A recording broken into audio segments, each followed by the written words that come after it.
Hi again then guys, and welcome back to another Forza 4 review. It's been a little while since we did one of these, so what better place and better way to get back into it than at Le Mans with a Le Mans prototype. And a very interesting one, because this is the kind of car that you could quite easily forget is actually no longer featured in Forza. And of course that's the whole reason why I'm reviewing it in Forza 4, because we only stick to the cars that are no longer around, to kind of take a look down memory lane to see some of the cool cars that got left behind for various reasons, be it licensing, or whatever. Maybe they weren't popular in some cases, but that's the strange thing about this one, because there were actually two different versions of the Audi R15 that were featured in Forza 4. Both of them were DLC. One was this 2009 shape, which I actually prefer, and then there was the 2011 R15 Plus, which was the red and grey version. Now that car was, if I recall, a little bit quicker than this one, and definitely a little bit more popular as well, but at the same time I used to see a lot of people using this R15, and it was always my preferred of the two. I think it looks way cooler. It actually has a very nice throwback vibe to the Audi R8C that ran in the late 90s Le Mans, when Audi actually first started in Le Mans. Now this one wasn't as successful, of course, as some of Audi's other diesels. Peugeot had the upper hand on it, I recall, I think, in 2009 with the 908, but the fact remains that this car offers a lot. Now, in the world of Forza 4, it's not as quick as something like the R10. The R10 is pretty much the top dog when it comes to Audi LMPs in the game, but this one was no slouch. Now, the class is, of course, R1. It's a 995 PI vehicle, so it's very high. You can very easily get it, of course, into Group X. And as far as the spec, you're looking once again at a 5.5 litre twin-turbo diesel V12, very common for that kind of era. The R10 had a similar thing, the Peugeot 908 had a similar capacity, and in terms of power and torque, well, of course it's a diesel, so the torque is going to be massive, 820 pound-feet, which is very nice.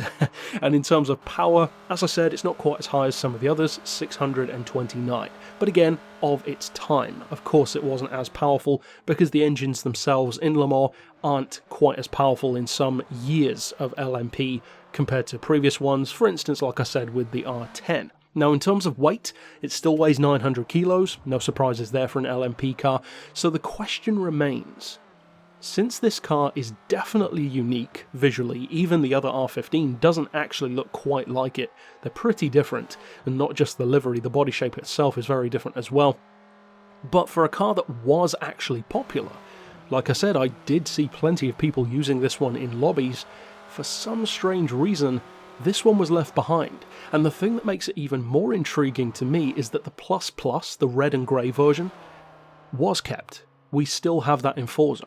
So it's not like they completely removed the R15, because that would kind of make sense, maybe if you just wanted to have the R8, the R10, and then jump to the R18, because they tend to be considered more significant of the Audi prototype range, but they haven't done that. They have kept the other one, which really is strange to me. Now, maybe I'm in the minority of preferring this version, but for me it's not even close. I never liked the Plus version that much visually. I never found it to be significantly good enough to choose it over this one.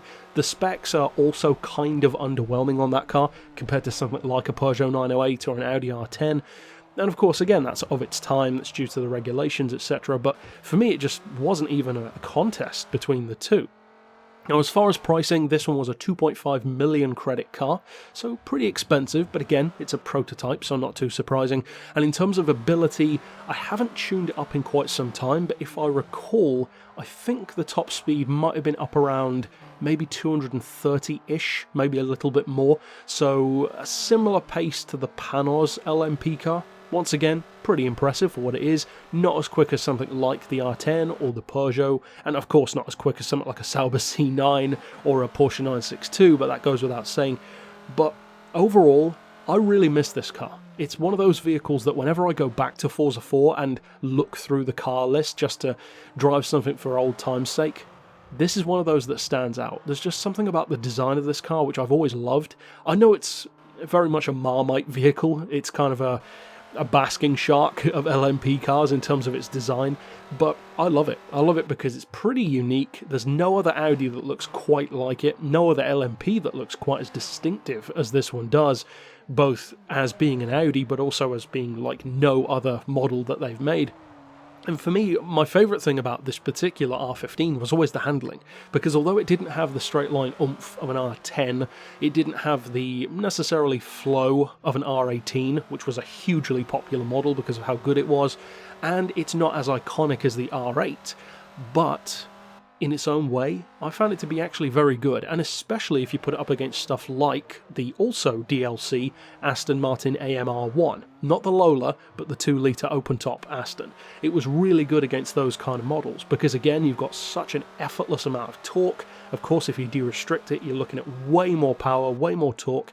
If I recall correctly, I think it's something like 820 horsepower, de-restricted, and the torque is around 1,000 pound-feet, I believe, which of course for a diesel is not surprising at all. And in terms of performance, it's super low revving. You can see in the video the revs barely get above like 4,500 most of the time, and that's one of the things that I love about diesels. They're such low-stress engines that can cope with so much. They're great for endurance. Of course, the fuel economy is very good. And in terms of torque, they just deliver performance like nothing else. It's literally effortless. You've got all that torque in something that weighs less than a Fiat Panda. It's crazy. So overall, I loved this car. I still love this car in Forza 4. I would really love it if they brought back this model, but I just don't think that's going to happen. And I doubt that many people are probably clamoring for it. I think that some of you guys are probably fans of it as well, but the vast majority of the community probably would have others that they would prefer more, maybe models that have never been featured, or something like Pescarolo, for instance. Maybe, maybe not. And there are definitely other prototypes that I would rather see back, like the Cadillac LMP, that kind of stuff, but at the same time, this one will always have a special place for me. And although I'm not a huge fan of Audi prototypes overall, this might be my favourite one. At least of the ones that we have in Forza. I think my favourite Audi prototype ever is probably the closed-top Audi R8C from 1998, because it looks awesome. But this one I think might be my favourite overall in terms of the tech and the look combined.